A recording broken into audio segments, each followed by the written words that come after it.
50 ലക്ഷത്തോളം മുസ്ലിങ്ങൾ താമസിക്കുന്ന ഒരു വലിയ രാജ്യമാണ് തായ്ലൻഡ്. തായ്ലൻഡിൻ്റെ ജനസംഖ്യയുടെ 7% മുസ്ലിങ്ങളാണ്. കൂടുതലായി സുന്നി വിഭാഗത്തിൽപ്പെട്ട മുസ്ലിങ്ങളാണ് തായ്ലൻഡിൽ താമസിക്കുന്നത്. തായ്ലൻഡ് രാജ്യത്തിൻ്റെ തെക്ക് ഭാഗത്തുള്ള 4 സംസ്ഥാനങ്ങളിലാണ് കൂടുതലായി മുസ്ലിങ്ങൾ താമസിക്കുന്നത്. സത്തൂൺ, യാല, പട്ടാണി, നറാത്തിവാട്ട് എന്നീ സംസ്ഥാനങ്ങളിൽ മുസ്ലിങ്ങൾ തിങ്ങിപ്പാർക്കുന്നു. ഈ 4 സംസ്ഥാനങ്ങളിലും മുസ്ലിങ്ങൾ ഭൂരിപക്ഷവുമാണ്. അതിനു പുറമെ ക്രാബി, ട്രാങ്, ഫട്ടാലുങ്, ഫുക്കറ്റ് തുടങ്ങിയ സംസ്ഥാനങ്ങളിലും മുസ്ലിങ്ങളുണ്ട്. തലസ്ഥാന നഗരിയായ ബാങ്കോക്കിലും ധാരാളം മുസ്ലിങ്ങൾ താമസിക്കുന്നു. പ്രത്യേകിച്ചും നോങ്ചോക്ക് പ്രദേശത്തും മീൻപുരി പ്രദേശത്തും ബാങ്ക്രാക്ക് പ്രദേശത്തും മുസ്ലിങ്ങൾ തിങ്ങിപ്പാർക്കുന്നതായി കാണപ്പെടുന്നു. പണ്ടുമുതലേ മുസ്ലിങ്ങളും തായ്ലൻഡിലെ ബുദ്ധമത വിശ്വാസികളും തമ്മിൽ നല്ല സഹിഷ്ണുതയും സ്നേഹബന്ധവുമുണ്ട്. അതുകൊണ്ട് ധാരാളം മുസ്ലിങ്ങൾക്ക് തായ്ലൻഡിലേക്ക് കുടിയേറുവാനും സന്തോഷത്തോടെ ജീവിക്കുവാനും സാധിച്ചു. എങ്കിലും തെക്ക് ഭാഗത്തുള്ള മുസ്ലിങ്ങൾ പ്രത്യേക രാജ്യം വേണമെന്ന് ആവശ്യപ്പെടുന്നുണ്ട്. ഇടയ്ക്കിടയ്ക്ക് തീവ്രവാദ പ്രവർത്തനങ്ങളും തെക്ക് ഭാഗത്ത് നടക്കുന്നതായി കാണുന്നുണ്ട്. മലയ് വിഭാഗത്തിൽപ്പെട്ട മുസ്ലിങ്ങൾക്കാണ് പ്രത്യേക രാജ്യം വേണമെന്ന് വലിയ നിർബന്ധമുള്ളത്. അതിനു പുറമെ മറ്റു രാജ്യങ്ങളിൽ നിന്ന് വന്ന മുസ്ലിങ്ങളും ഇവിടെയുണ്ട്. ചൈനക്കാരും പാകിസ്ഥാനികളും കംബോഡിയക്കാരും ബംഗ്ലാദേശികളും ഇന്ത്യക്കാരും ഇന്തോനേഷ്യക്കാരും മലേഷ്യക്കാരും തായ്ലൻഡിലേക്ക് താമസം മാറിയിട്ടുണ്ട്. തായ്ലൻഡിലെ മുസ്ലിങ്ങളുടെ കൂട്ടത്തിൽ ഒറിജിനൽ തായ്ലൻഡ് മുസ്ലിങ്ങളും കുടിയേറിയവരും അതുപോലെ മതം മാറിയവരും 3 വ്യത്യസ്ത ഗ്രൂപ്പുകളായി നിലകൊള്ളുന്നു. ഇറാനിൽ നിന്ന് വന്ന മുസ്ലിങ്ങൾ തായ്ലൻഡിൽ വലിയ സ്ഥാനവും സ്വാധീനവുമുള്ളവരാണ്.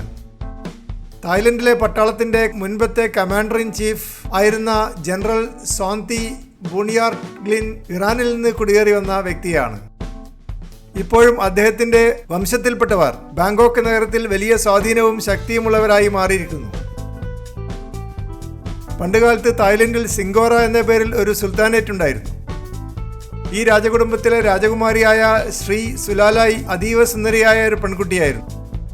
അവളുടെ സൗന്ദര്യം കേട്ട് ഭ്രമിച്ചുപോയ തായ്ലൻഡിലെ രാജാവ് അവളെ കൊട്ടാരത്തിലേക്ക് ക്ഷണിച്ചു വരുത്തുകയും വെപ്പാട്ടിയായി താമസിപ്പിക്കുകയും ചെയ്തു.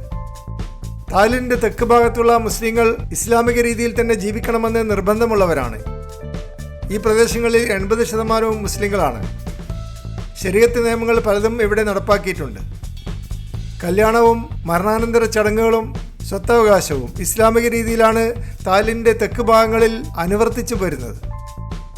ബർമയിൽ നിന്ന് വന്ന റോഹിംഗ്യ അഭയാർത്ഥികളും തായ്ലൻഡിലെ അഭയാർത്ഥി ക്യാമ്പുകളിലും മത്സ്യബന്ധനം നടത്തുന്ന ഗ്രാമങ്ങളിലും ചെറിയ പട്ടണങ്ങളിലും കഷ്ടപ്പെട്ട് ജീവിക്കുന്നുണ്ട്. ബർമീസ് ഭാഷ സംസാരിക്കുന്ന റോഹിംഗ്യ വംശജർക്ക് തായ്ലൻഡിൽ വലിയ പുരോഗതി ഉണ്ടായിട്ടില്ല. ചെറിയ പ്രദേശങ്ങളിലാണ് അവരിൽ ഭൂരിഭാഗവും ഇപ്പോഴും താമസിക്കുന്നത്. എങ്കിലും ഇന്ത്യയിൽ നിന്നും പാകിസ്ഥാനിൽ നിന്നും ബംഗ്ലാദേശിൽ നിന്നും വന്ന മുസ്ലിങ്ങൾക്ക് തായ്ലൻഡിൽ നല്ല പുരോഗതി ഉണ്ടായിട്ടുണ്ട്. ഷിയാക്കൾ എണ്ണത്തിൽ കുറവാണെങ്കിലും ബാങ്കോക്ക് നഗരത്തിൽ അവർ പ്രമാണികളും വ്യാപാരികളുമായി ജീവിക്കുന്നു. 3500ഓളം പള്ളികൾ ഇപ്പോൾ തായ്ലൻഡിലുണ്ട്. 99% സുന്നി പള്ളികളാണ്. 1% താഴെ മാത്രമേ ഷിയ പള്ളികൾ തായ്ലൻഡിലുള്ളൂ. ഇസ്ലാം മതം പഠിപ്പിക്കുന്ന 100 കണക്കിന് സ്കൂളുകളും പലിശരഹിതമായി പ്രവർത്തിക്കുന്ന ഇസ്ലാമിക ബാങ്കുകളും തായ്ലൻഡിലുണ്ട്. ഹലാൽ ഭക്ഷണം കിട്ടുവാൻ തായ്ലൻഡിൽ മറ്റു രാജ്യങ്ങളെക്കാൾ എളുപ്പമാണ്. പാക്ക് ചെയ്ത് വരുന്ന മിക്കവാറും എല്ലാ ഭക്ഷ്യവസ്തുക്കളും ഹലാൽ എന്ന സർട്ടിഫിക്കറ്റോടു കൂടിയാണ് ഈ രാജ്യത്ത് ഇറങ്ങുന്നത്. ഇത്തരത്തിൽ മുസ്ലിങ്ങൾക്ക് ജീവിക്കാൻ അനുകൂലമായ സാഹചര്യമുള്ള ഒരു രാജ്യമായി തായ്ലൻഡ് കണക്കാക്കപ്പെടുന്നു.